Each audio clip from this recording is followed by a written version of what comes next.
Automakers have long been told the only way to drive the industry forward is to reverse emissions and phase out fossil fuels for more environmentally sustainable options.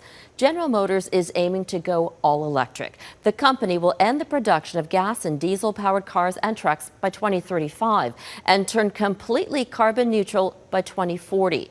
As Eric Sorensen reports, the shift is impacting Canada's auto manufacturing industry.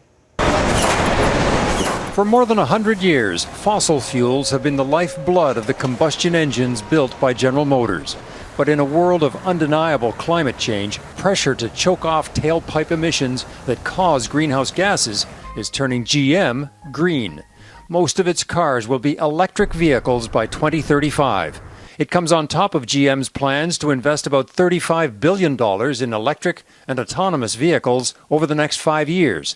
GM's CEO calls the historic moment an inflection point. The moment when our world's reliance on gas and diesel-powered vehicles will begin transitioning to an all-electric future. E-vehicles represent just 3% of the world's vehicle market, but GM's move could spur a chain reaction of industries to turn greener faster. It's going to have all kinds of impacts along not just General Motors and its massive supply chain, but in terms of moving the whole goalposts towards a EV future and a carbon neutral future. The old expression, what's good for GM is good for the country, may now be what's good for the planet. Electric vehicles represent an important climate solution, but also an important economic solution. When you look at major auto manufacturers such as GM making commitments to have zero tailpipe emissions by 2035, that's significant. In Canada, GM is undertaking a $1 billion transformation of this Ontario plant, from producing the gas-drinking Equinox